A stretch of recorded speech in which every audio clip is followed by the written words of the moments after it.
वैसे तो मेरी रंगत बिल्कुल साफ सुथरी और गोरी चिट्टी थी, नए नक्श भी बड़े तीखे थे, लेकिन मैं दुबली पतली बहुत थी। बचपन से ही मुझे लड़कों के साथ खेलने कूदने का बड़ा शौक था। अक्सर मैं गली मोहल्ले में लड़कों के साथ ही खेलते हुए नजर आती थी। घर में सबसे छोटी थी, इसलिए माँ बाप का लाड़ प्यार मेरे साथ कुछ ज्यादा ही था। मुझसे बड़ी 2 बहनें थीं, जो कि शादीशुदा थी। मेरा ज्यादातर समय लड़कों के साथ ही गुजरता था, इसलिए मेरा पहनना ओढ़ना भी ऐसा ही था। मैं लड़कों की तरह ही शर्ट और जीन्स पहनती थी, सर पर कैप लगाए रखती थी। क्रिकेट, बैडमिंटन, फुटबॉल यह सब मेरे पसंदीदा खेल थे। मुझे पता ही नहीं चला कि कब समय गुजरने लगा और मैं 16 साल की दहलीज भी पार कर चुकी थी। 16 साल की हुई तो मेरी माँ ने मुझे जबरदस्ती घर पर बिठाना शुरू कर दिया। कहने लगी, लड़की हो तुम, घर पर रहा करो, शर्म नहीं आती, इतनी बड़ी हो गई हो और अभी तक मोहल्ले के लड़कों के साथ खेलती नजर आती हो। पाँव देखे हैं तुमने अपने? नंगे पाँव खेल खेल कर कितने बड़े बड़े हो गए हैं। मुझे तो लगता है तुम्हारे नाप की तो आप चप्पल भी मुझे मुश्किल से मिला करेगी। मर्दों की चप्पल लाकर देनी पड़ेगी तुम्हें। मैं शुरू से ही लापरवाह थी। माँ की बात एक कान से सुनकर दूसरे कान से उड़ा देती थी। माँ की डांट फटकार सुनने के बाद भी मेरा ध्यान बाहर खेले जाने वाले क्रिकेट मैच की तरफ था। मैंने मम्मी की विनती की कि बस यह आखिरी बार खेलने दे, लेकिन वह नहीं मानी। मेरा बाहर जाना बिल्कुल बंद कर दिया गया था। बस यह था कि मैं छत पर जाकर पतंग उड़ा लिया करती थी, या बराबर वाले आहिल की छत पर जाकर उसकी माँ से शिकायतें लगा लेती थी कि मुझे माँ ने घर में कैदी बनाकर रख दिया है। मेरा उठना बैठना चाल ढाल सब लड़कों जैसा था, तो आहिल मुझे मुस्कुरा कर देख कर कहता, कोई बात नहीं सौम्या, अब तुम बड़ी भी तो हो गई हो, अब घर पर रहा करो। आहिल तो उल्टा मुझे ही समझाने लगता।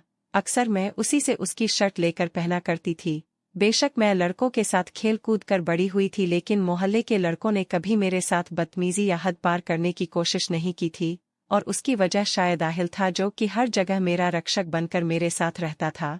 माँ के बहुत से काम भी कर दिया करता था, क्योंकि हमारा कोई भाई नहीं था। पापा विदेश होते थे, 6 महीने बाद ही आते थे। जैसे ही मैंने 14 क्लासे पढ़ी, मेरी माँ की सहेली ने मेरा रिश्ता अपने बेटे के लिए मांग लिया। मैं 20 साल की थी जब भोपाल से मेरी माँ की सहेली ने अपने बेटे का रिश्ता मेरे लिए मांगा था। लेकिन जब मुझे मालूम हुआ तो मैंने माँ से साफ कह दिया कि मैं आपको छोड़कर दूसरे शहर नहीं जाऊंगी। मम्मी कहने लगी, तुम्हारी जो करतूतें हैं, मैं तुम्हें अपने से पास ब्याह कर जलील नहीं होना चाहती। अरे इतनी बड़ी हो गई हो और एक कप चाय का बनाना नहीं आता। वह मेरी बचपन की सहेली है, बिल्कुल बहनों जैसा आपस में प्यार है। वह तेरे सारे ऐप छुपा लेगी, और ये मेरी माँ की सबसे बड़ी गलती थी। खैर, मेरी शादी की तरफ कोई ध्यान नहीं था।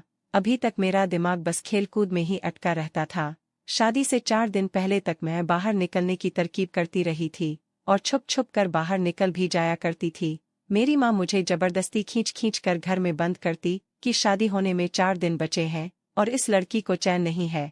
अरे दुल्हन इस तरह शादी से पहले ही इधर उधर भागती फिरे तो उसके ऊपर रंग रूप नहीं चढ़ता। और यह 4 दिन मैंने बड़े ही मुश्किल में अपने घर में बैठकर काटे थे। आसमान पर पतंगे उड़ती और कटती देखकर मैं सीधी दौड़ छत की तरफ लगाती थी, ताकि वह कटने वाली पतंग में पकड़ लो। खैर, मेरी बारात भोपाल से आई थी। दिन के समय मेरी शादी हुई थी और रात की ट्रेन से ही वापसी का सफर भी शुरू हो गया। दुल्हन बनी घूंघट में मैं ट्रेन में बैठी बहुत बोर हो रही थी। मेरा पति अमित मुझे बार बार बड़े गौर से देख रहा था। मेरी सास भोपाल में ही रहती थी, इसलिए वहां पर मेरा आना जाना ना होने के बराबर था। 4-5 साल बाद मम्मी की यह सहेली हमारे घर मिलने आती थी। हफ्ता 10 दिन रहकर वापस चली जाती थी, इसलिए मुझे ना तो अपने सास के घर के माहौल के बारे में कुछ पता था, ना ही अपने पति अमित के बारे में। बेशक मेरा सारा बचपन लड़कों के साथ खेल कूद कर गुजरा था, लेकिन जिन नज़रों से अमित मुझे देख रहा था और जो उलझन मुझे उसकी नज़रों से महसूस हो रही थी, कभी उन लड़कों से नहीं हुई थी जिनके साथ मैं बचपन में खेलती चली आ रही थी। वह मेरे सामने वाली बर्थ पर ही बैठा था। एक तो पहली बार मैं ट्रेन का सफ़र कर रही थी, और फिर वह भी इस भारी भरकम दुल्हन के जोड़े में। मैंने तो आज तक सलवार सूट भी नहीं ढंग से नहीं पहना था। हमेशा जीन्स शर्ट पहनती रहती या फिर लोअर और टी शर्ट में घूमती रहती थी। इस वक्त इस दुल्हन के भारी लहंगे में सख्त उलझन महसूस हो रही थी। बड़ी मुश्किल से मैं 16 से 17 घंटे का यह सफ़र अपने इस भारी लहंगे के साथ किया था। रात को सोने से पहले मैं जेबरात जरूर उतार दिए थे। भोपाल पहुंचने के बाद मेरी सास ने अपने मोहल्ले की एक लड़की से दोबारा से मेरा मेकअप ठीक करवाया था। मैं थकान से और नींद से बेहाल थी। क्योंकि ट्रेन में मुझे ठीक से नींद नहीं आई थी। मैं हमेशा नींद की बड़ी पक्की थी। जब भी मुझे नींद आती मैं चाह कर भी खुद को जगा नहीं पाती थी, इसलिए अपने पति के कमरे में आने का इंतजार भी मैं नहीं किया था। तकिए पर सर रखकर मैं सो गई थी। न जाने रात के किस समय मेरी आँख खुली थी। मैंने देखा अमित सोफे पर तकिया रखकर सो रहा था। यह देखकर मुझे बड़ी शर्मिंदगी सी हुई थी। मुझे उसका इंतजार करना चाहिए था। खैर मैंने घड़ी पर नजर दौड़ाई तो रात के 3 बज रहे थे। मुझे बहुत भूख लग रही थी जब से मैं आई थी। बस नाश्ता करा के ही सास ने मुझे कमरे में बिठा दिया था और मैं कमरे में आते ही लेट कर सो गई थी। मैं उठकर कमरे से बाहर जाना चाहती थी ताकि अपने खाने पीने का कुछ जुगाड़ लगा सकूं, लेकिन जैसे ही मैंने बेड से नीचे पाँव रखे, न जाने नीचे क्या था कि मेरा पाँव से टकरा हो गया और मैं गिरते गिरते बची थी। लेकिन मेरे मुंह से एक चीख निकल गई थी और मैं जल्दी ही संभल भी गई थी। गिरने से तो बच गई थी, लेकिन चीख की आवाज़ सुनकर अमित की आंख जरूर खुल गई थी। मुझे जागते देखकर वह मुस्कुराता हुआ उठकर मेरे पास आ गया। अपना तकिया भी बेड पर रखा। बेशक उसका बचपन में मेरे घर आना जाना था, लेकिन अब अमित मेरे लिए बिल्कुल अनजान था। वो मेरे पास आकर बैठ गया। कहने लगा, हो गई तुम्हारी नींद पूरी? कितना जगाया मैंने तुम्हें, लेकिन तुम थी कि जगने का नाम ही नहीं ले रही थी। तुम तो सारे घोड़े बेचकर ऐसी सोई थी कि उठने का नाम ही नहीं लिया। मैंने कहा, आई एम सॉरी, शायद सफ़र की वजह से बहुत थक गई थी, इसलिए मुझे पता ही नहीं चला कि कब आँख लग गई। कहने लगा, हाँ मैंने तुम्हें जगाने की कोशिश की थी, लेकिन नींद में ही तुमने साफ कह दिया कि मुझे सोने दो। उसने गहरा सांस लेते हुए मुझे कनखियों से देखा था। मुझे तो ऐसा कुछ भी याद नहीं था, लेकिन ऐसा मुमकिन भी था क्योंकि गहरी नींद में जब मम्मी मुझे उठाती थी तो मैं उन्हें भी ऐसे ही कहती थी। उस वक्त तो मुझे काफ़ी शर्मिंदगी सी महसूस हो रही थी। मैं अभी यही सोच रही थी कि कैसे अमित से ये कहूँ कि मुझे भूख लग रही है, कि तभी उसने मेरा हाथ थाम लिया। कहने लगा, बेशक हमारी माँ का आपस में आना जाना था और मिलना जुलना था, लेकिन मैं तुम्हें पहली बार देख रहा हूँ। मेरी माँ ने जब मुझे तुम्हारे लिए पूछा तो मैंने अपना फैसला माँ पर छोड़ दिया था, लेकिन फिर यह सोचने लगा पता नहीं तुम कैसी होगी, लेकिन तुम खूबसूरत हो। मुझे अपनी माँ के फैसले पर कोई भी ऐतराज़ नहीं है, बल्कि खुश हूँ कि मेरी माँ ने इतनी खूबसूरत लड़की मेरे लिए चुनी है। यह कहकर उसने साइड टेबल की दराज से अंगूठी निकाली और मेरी उंगली में पहना दी। कुछ देर तक वह मेरी तारीफें करता रहा। मेरे लिए सब कुछ नया नया और बहुत ही अनोखा था, क्योंकि अब तक जिन लड़कों के साथ में खेला करती थी वह मुझे लड़का ही समझा करते थे, कभी मुझे ऐसी बातें नहीं करते थे। इसलिए अमित के मुंह से अपनी तारीफ सुनकर मुझे अच्छा लग रहा था। उसका मेरे चेहरे को छूना, मदहोश शब्दों में बात करना, सब कुछ दिलफरेब सा लग रहा था कि अचानक से वह मेरे हाथ देखकर चुप सा हो गया। कहने लगा, तुम्हारे हाथ इतने मोटे और बड़े से क्यों है? लड़कियों के हाथों जैसे खूबसूरत क्यों नहीं है? उसने मेरे हाथों को छोड़ दिया था। कहने लगा, मुझे लड़कियों में मर्दाना झलक बिल्कुल अच्छी नहीं लगती। मैंने अपने हाथ गौर से देखे। शायद मुझे लड़कियों की तरह नाखून बढ़ाने का शौक नहीं था, न ही अपने हाथों की केयर करने की मुझे कोई परवाह थी, इसलिए मेरे हाथ बड़ा रुखेफ के और हर वक्त लड़कों वाले खेल मोटे मोटे से हो गए थे।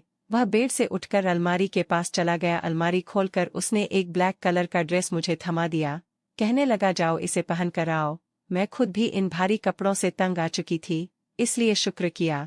लेकिन जैसे ही वॉशरूम में जाकर उन कपड़ों को देखा तो नेट की बहुत ही बारीक सी नाइटी थी, लेकिन मैंने शर्माते हुए वह पहन ली थी। उसे पहनते हुए मैं बेहद नर्वस हुई थी। मैं कमरे में आई तो सामने ही अमित हाथ में परफ्यूम की बोतल पकड़े खुद पर स्प्रे कर रहा था। मुझे देखकर मुस्कुराता हुआ मेरे पास आ गया, मुझ पर स्प्रे करने लगा। कहने लगा, मुझे इस परफ्यूम की खुशबू बहुत पसंद है। यह कहकर वह मुझे अपने आप से लगाए बेड पर ले आया। मुझे प्यार भरी बातें करने लगा। उसकी नज़रें मेरे पूरे शरीर पर घूम रही थी और मैं बेहद शर्मा रही थी, क्योंकि ऐसी नज़रों से मेरा पहली बार सामना हो रहा था। कुछ ही देर में उसने मुझे अपनी आगोश में समेट लिया था। उसके हाथ मेरे शरीर के हर हिस्से का सफर कर रहे थे, लेकिन एक जगह जाकर उसके हाथ रुक गए थे। फिर अचानक ही वो मुझसे एकदम पीछे हटा था। उसके चेहरे के हाव भाव एकदम से बदले थे। मैं समझ नहीं पा रही थी कि उसे हुआ क्या है। वह फौरन कमरे से बाहर निकल गया। मैं काफी देर तक उसका इंतजार करती रही, लेकिन वह वापस कमरे में नहीं आया था।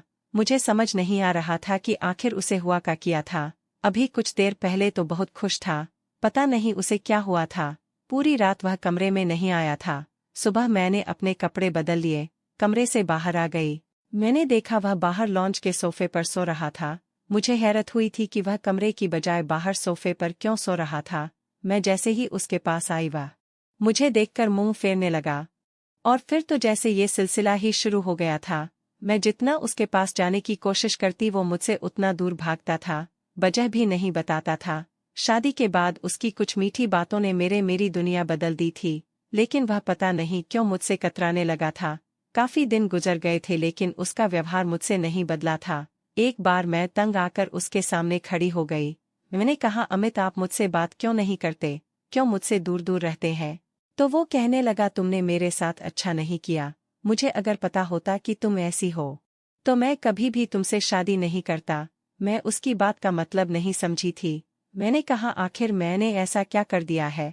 वह कहने लगा, तुम्हारे अंदर तो लड़कियों जैसी कोई बात ही नहीं है। तुम तो मर्दों जैसी दिखती हो, तुम्हारी चाल ढाल और शरीर की बनावट तक मर्दों जैसी है। यह कहकर वह कमरे से बाहर निकल गया था। शायद मैं ट्राउजर और टी शर्ट पहनती थी, इसीलिए वह ऐसा कह रहा होगा। क्योंकि मुझे शुरू से ही ढीले ढाले कपड़े पहनने की आदत थी, इसलिए मैंने अब तक अपने दहेज की फैंसी साड़ियां तक नहीं निकाली थी। अब मैंने अपने दहेज की वह सारी साड़ियां निकाल ली और उन्हें पहनना शुरू कर दी, और अपनी सास के साथ मिलकर अमित की पसंद का खाना बनाना भी सीख लिया था। उसके सारे काम भी अपने हाथों से करने लगी थी। मैंने 2 महीना में ही खुद को एकदम बदल कर रख दिया था कि शायद अमित का व्यवहार मुझसे ठीक हो जाए, लेकिन वह तो किसी पत्थर की तरह बन चुका था। रोज रात को देर से घर आता और सोफे पर लेट कर सो जाता। मैं उसकी संगत के लिए तड़पा करती थी, उसकी मोहब्बत पाना चाहती थी। आखिर एक नेचुरल सी ख्वाहिश है। मेरी शादी हुई थी और वो मेरा पति था। पत्नी होने के नाते मैं पति के साथ आलिंगन चाहती थी। पहले मैं जो हर चीज से लापरवाह रहती थी, अब अमित की पसंद में ढलकर अपनी पर्सनालिटी तक खो बैठी थी। मैंने खुद को अमित की पसंद में ढालने की हर मुमकिन कोशिश करके देख ली थी, लेकिन वह ऐसा ही था, मुझे अब भी बात नहीं करता था।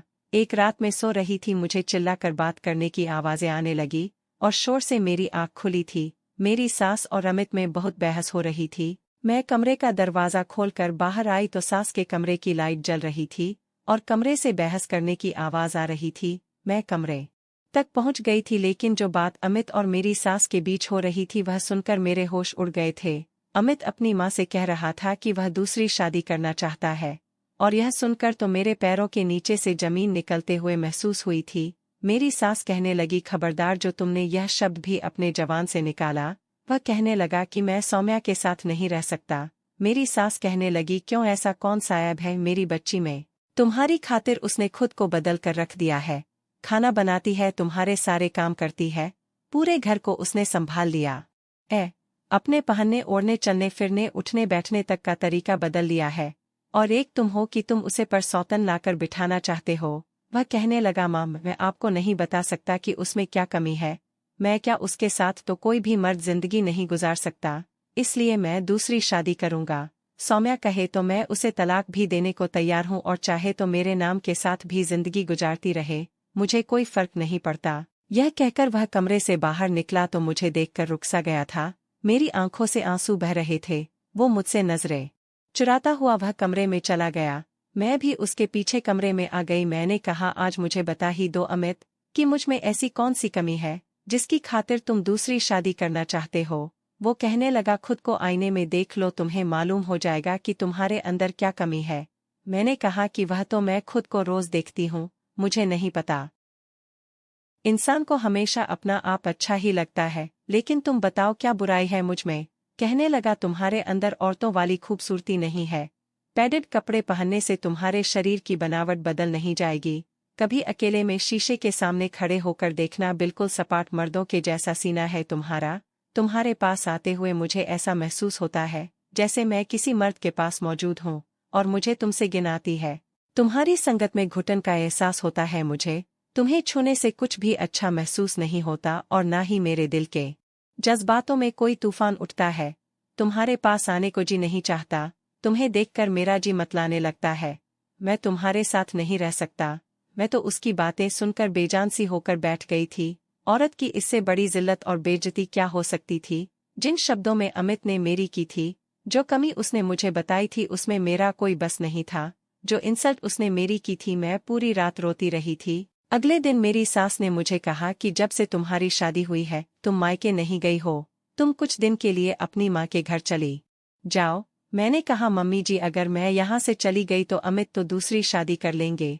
यह सुनकर मेरी सास कहने लगी मैं उसे समझाऊंगी, तुम उसका हर काम समय पर करके दे रही हो इसलिए उसे तुम्हारी कदर नहीं है।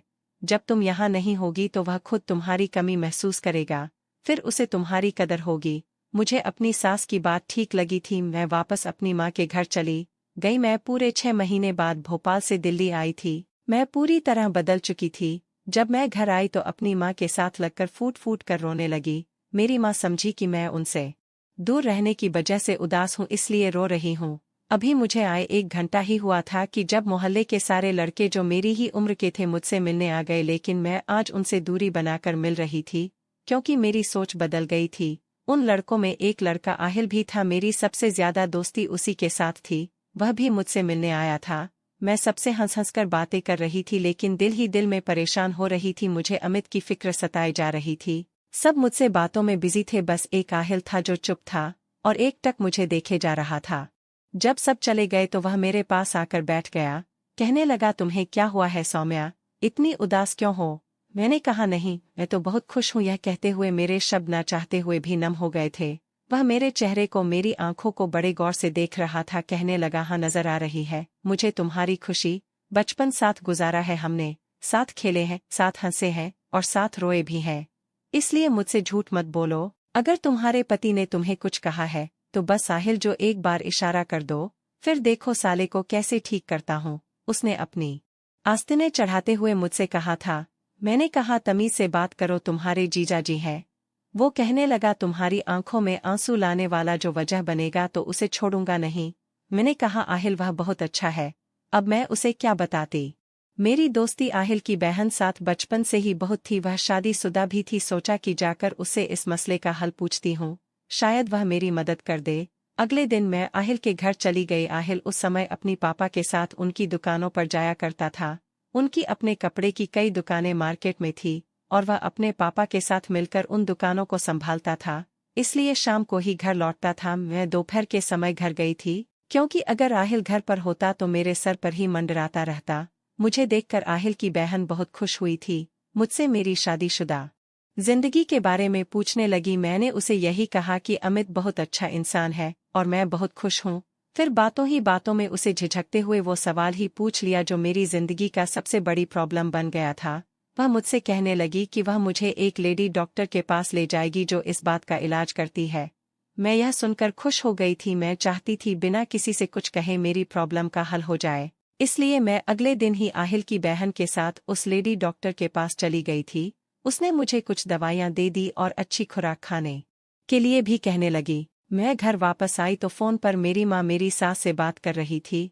मैंने माँ से फ़ोन ले लिया और खुद अपनी सास से बात करने लगी। उनसे अमित के बारे में पूछने लगी। वो कहने लगी मैं रोज़ उसे समझाने की कोशिश कर रही हूँ लेकिन वह मेरी बात सुनने को तैयार नहीं है। लेकिन तुम चिंता मत करो, मैं उसे मना लूंगी। तुम बस अपनी सेहत का ख्याल रखो। मैं बहुत परेशान थी। लेडी डॉक्टर ने जो मेडिसिन मुझे दी थी वह मुझे खाना खाने के बाद खानी थी, लेकिन सास से बात करने के बाद जैसे मेरी भूख खत्म हो गई थी। मुझे लगा था मेरे जाने के बाद अमित को मेरी कमी महसूस हुई होगी, वह मुझे याद करता होगा, लेकिन वह तो अभी वैसा ही था। मैंने कुछ ही निवाले खाए और अपनी मेडिसिन खा ली। उसे खाने के बाद मुझे अजीब सी बेचैनी होने लगी थी। सीने में दर्द की टीस उठने लगी थी। मुझे अपना सीना भारी भारी लगने लगा था। शायद मेरी प्रॉब्लम का हल यही हो, यह सोचकर मैं वह दवा खाने लगी और उसे खाते ही मेरे पसीने छूटने लग जाते थे। मुझे घबराहट होने लगती, लेकिन अमित की खातिर मैं यह सब कर रही थी। एक बार मेरे नंबर पर अमित की कॉल आ रही थी। जब से मैं दिल्ली आई थी अमित की कॉल आज पहली बार आई थी। मैंने फौरन से फ़ोन उठा लिया। मुझे लगा शायद वह मुझे याद कर रहा होगा, इसलिए उसने फ़ोन किया होगा। लेकिन वो कहने लगा तुम जो खेल मेरे साथ खेल रही हो अच्छा नहीं कर रही। मेरी माँ मुझे तुम्हारी वजह से जायदाद से बेदखल कर रही है। मैं तुम्हें छोड़ूंगा नहीं। पता नहीं तुम जैसी मर्दाना लड़की ने मेरी माँ पर क्या जादू कर दिया है कि उसे सारे जहाँ की खूबियाँ बस तुम्हारे अंदर नजर आती हैं। अगर तुम्हें मेरे साथ रहना है तो अपना इलाज कराओ। मैं तुम्हें बस 15 दिन दे रहा हूँ वरना तलाक भेज दूंगा। चाहे मेरी माँ मुझे उसके बाद घर से बेदखल कर दे, लेकिन तुम्हें भी बर्बाद कर दूंगा। यह कहकर उसने फ़ोन बंद कर दिया और मैं यह सुनकर रोने लगी थी। बार बार अमित अमित कह रही थी कि मेरे साथ यह मत करो, जैसे ही फोन बंद करके पलटी तो मेरे पीछे हाथ बांधे आहिल खड़ा था। उसे देखकर मैंने जल्दी से अपने आंसू साफ किए थे। कहने लगा तुम्हारे पति का फोन था। मैंने कहा हाँ। कहने लगा क्या कह रहा था और रो क्यों रही हो। वो इस वक्त काफी सीरियसली मुझसे पूछ रहा था। मैंने कहा तुमसे मतलब, तुम क्यों हर वक्त मेरे सर पर सवार रहते हो और बिना बताए मेरे कमरे में दंदनाते चले आते हो। तुम होते कौन हो मेरे कमरे में इस तरह मेरी बिना अनुमति के आने वाले। जाओ निकलो बाहर यहाँ से। मैं उसे कुछ भी बताना नहीं चाहती थी, इसलिए मैंने उसे बड़ी खरी खरी बातें सुना दी थी। मेरा यूं गुस्सा देखकर मुझे कहने लगा कि तुम छुपा नहीं सकती मुझसे कोई भी बात। मुझे अंदाजा है कि तुम्हारे पति का व्यवहार तुम्हारे साथ ठीक नहीं है। मैंने कहा यह हम पति पत्नी के आपस का मामला है। तुम होते कौन हो मेरे बीच में बोलने वाले। भगवान के लिए मुझे अकेला छोड़ दो, जाओ यहाँ से। मैंने उसे धक्का देते हुए कमरे से बाहर निकाल दिया और कमरे का दरवाजा बंद कर लिया। सामने रखी अपनी मेडिसिन देखकर मुझे अमित की बात याद आने लगी। मैंने 2 टैबलेट निकाली और एक साथ खा ली। मैं चाहती थी मेरी समस्या का हल जल्द से जल्द हो जाए ताकि मेरा घर टूटने से बच सके, लेकिन वह दवा खाते ही मुझ पर इस कदर घबराहट सवार हुई कि उल्टियां शुरू हो गई। मेरी हालत बिगड़ने लगी थी। मेरी माँ मेरी हालत देखकर परेशान हो गई। मेरे पापा घर पर नहीं होते थे, बाकी सब अपने बहनें अपने घर की थी, इसलिए मेरी माँ ने आहिल को ही बुलाया था और उसी को साथ लेकर मुझे हॉस्पिटल लेकर गई थी। 3 दिन तक मैं जो खाती थी मुझसे डाइजेस्ट नहीं हो रहा था। लेडी डॉक्टर ने जब मेरी हालत देखी तो कहने लगी यह दवा बहुत तेज है और उसके साइड इफ़ेक्ट भी बहुत ज्यादा है, आपके गुर्दे भी फेल कर सकती है। इसी दवाई और ऐसी जाली डॉक्टर के पास जाकर अपनी जिंदगी बर्बाद ना करें। वह मुझे उस मेडिसिन के इस्तेमाल की वजह पूछने लगी। मैंने रोते हुए उसे सारी बात बता दी। मेरी बात सुनकर वह कहने लगी यह सब भगवान के हाथ में होता है कि वह इंसान को कैसा शरीर देता है, बल्कि इंसान के हाथ में कुछ नहीं होता। अक्सर लड़कियों को यह प्रॉब्लम होती है, लेकिन जो मर्द चरित्र के कमजोर होते हैं, जिन्हें औरत की इज्जत का कोई एहसास नहीं होता, वह उनसे ऐसी बातें करते हैं। वक्त के साथ साथ ये प्रॉब्लम खुद ही दूर हो जाती है। अगर तुम्हारा पति तुम्हारे साथ फिजिकल होता, तुम्हारे साथ पति पत्नी वाला रिश्ता बनाता और तुम अपने खाने पीने का भी ध्यान रखती, तो तुम्हारा शरीर खुद ब खुद भरने लगता। और वैसे भी आप इतनी भी बुरी नहीं लगती। यकीनन आपका पति दिमागी मरीज है या बहुत ही घटिया सोच का मालिक है। मेरी माँ भी वहीं मौजूद थी। यह बातें सुनकर माथे पर बल डाले सर झुकाए बैठी थी। घर आते ही आहिल ने मेरी माँ को मेरी मेडिसिन किस तरह इस्तेमाल करनी है यह समझाया और वापस चला गया। मेरी माँ मुझे कहने लगी तुमने मुझे पहले क्यों नहीं बताया। मैं रोने लगी। मैंने कहा माँ, मैं आपको परेशान नहीं करना चाहती थी। आप हमेशा मुझे कहती थी कि तुम्हें घर बसाने का ढंग नहीं आता, लेकिन सच कहती हूँ माँ, अपने आप को अमित की खातिर बदल कर रख दिया। सारे काम सीख लिए। आप बेशक मेरी सास से पूछ ले, लेकिन फिर भी वह मुझसे कहता है कि उसे मुझसे गिनाती है। मेरी संगत से उसका जी मितलाने लगता है। यह बातें औरत की रूह तक को घायल करके रख देती हैं। लेकिन मैंने यह सब सुनकर भी यही चाहा कि उसके दिल में मेरी जगह बन जाए, वह मुझे तलाक ना दे। मैं तलाक के नाम का दाग लगाना नहीं चाहती थी। मैं यह सब कहते हुए रोए जा रही थी। माँ की आंखों से भी आंसू बह रहे थे। अगले दिन मेरी माँ ने मेरी सास से बात की। वह खुद परेशान थी, कह रही थी मुझे माफ कर दो, मेरी वजह से सौम्या की जिंदगी खराब हुई है। मेरा बेटा एक तवायफ की मोहब्बत में गिरफ्तार था, उसके साथ नाजायज संबंध बना लिए थे। मैंने उसे अपनी कसम देकर सौम्या से शादी करवा दी, लेकिन उसे उस बाजारी औरत की आदत पड़ चुकी थी। इसलिए घर की शरीफ लड़की में जब वैसी अदाएं नजर नहीं आई तो उसने सौम्या में ऐब निकालना शुरू कर दिए। मेरी सास मेरे पास आई और खुद मुझे अमित से तलाक दिलवाई थी। कहने लगी वह मेरी बेटी के काबिल ही नहीं था, लेकिन मर्द जात से मेरा विश्वास उठ गया था। अभी तलाक हुए 2 ही महीने हुए थे कि आहिल की माँ आहिल का रिश्ता मेरे लिए लेकर आई, लेकिन मैंने साफ मना कर दिया। एक मर्द से बड़ी गहरी चोट खाई थी, इसलिए किसी दूसरे पर एतबार नहीं कर सकती थी। मम्मी ने मुझे बहुत समझाने की कोशिश की, आहिल ऐसा नहीं है, लेकिन मैंने कहा कि मुझे शादी नहीं करनी। वह लोग मायूस होकर वापस जा चुके थे। कुछ दिन बाद मैं आंगन में बैठी थी जब एक बॉल आंगन में जाकर गिरी थी। बाहर लड़कों का शोर होने लगा था। दरवाजे पर दस्तक हुई तो मैंने बॉल उठा लिया। दरवाजा खोलकर अपना बाल वाला हाथ बाहर निकाला था। मुझे लगा बाल लेने के लिए दरवाजा बजाया गया है, लेकिन किसी ने बाल के बजे मेरा हाथ पकड़ा था। बाल मेरे हाथ से छूट गई थी। मैंने दरवाजा खोलकर देखा तो सामने आहिल खड़ा था। मेरा हाथ उसी ने पकड़ रखा था। वह शायद घर के अंदर आना चाहता था, लेकिन मैंने दरवाजा पूरा नहीं खोला था। मैंने कहा आहिल मेरा हाथ छोड़ो।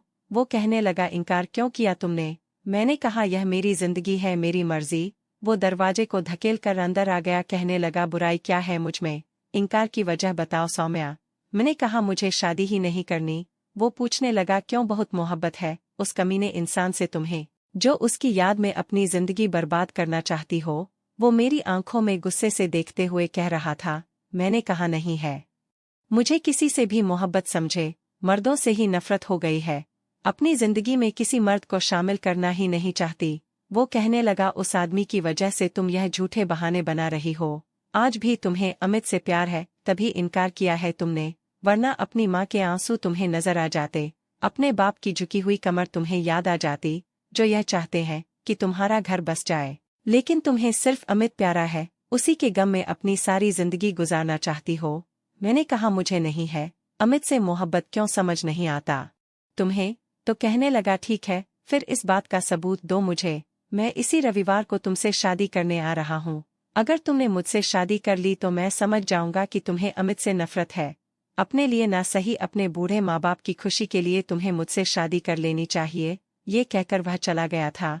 मैं रोने लगी थी। मैंने वाकई अपने माँ बाप के बारे में सोचा ही नहीं था, जो मेरे गम की वजह से घुलने लगे थे। मैंने उसकी बात पर फिर कोई एतराज नहीं किया था। चुपचाप मैंने आहिल से शादी कर ली थी। लेकिन जब वह कमरे में आया तो मुझे अजीब सा डर महसूस होने लगा था कि कहीं वह भी मेरी उन्हें शब्दों से इंसल्ट ना करे जैसे अमित ने की थी। जैसे ही वह मेरे पास आकर बैठा, मैं रोने लगी थी। वह कहने लगा, सौम्या, हर आदमी इतना गिरा हुआ नहीं होता। बचपन से तुम मुझे जानती हो, क्या तुम्हें ऐसा लगता है कि तुम्हारी इन कमियों को तुम पर जताऊंगा जिसमें तुम्हारा कोई बस ही नहीं है? मैं हैरान थी कि उसे यह सब कैसे पता। वह हर बार की तरह मेरे दिल में और मेरे दिमाग में आने वाले हर सवाल को कैसे जान जाता था। वो मेरा हाथ थाम कर कहने लगा, लेडी डॉक्टर की सारी बातें मैं सुन चुका था, और वह भी जो तुमने लेडी डॉक्टर को बताया था। तुम्हारी माँ और बाप से भी कह चुका था कि ऐसे नीच घटिया इंसान से सौम्या को तलाक दिलवा दें।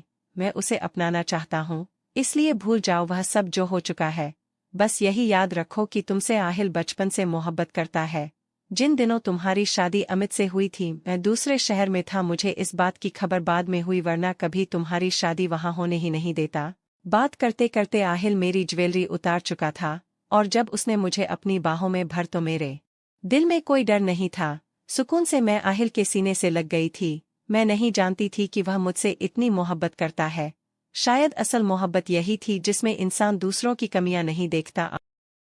आपका इस बारे में क्या ख्याल है दोस्तों? कहानी कैसी लगी जरूर बताना। पसंद आई हो तो प्लीज लाइक करना। रोज एक नई कहानी सुनने के लिए हमारे चैनल को भी सब्सक्राइब करना। कहानी को अंत तक सुनने के लिए आप लोगों का बहुत बहुत धन्यवाद।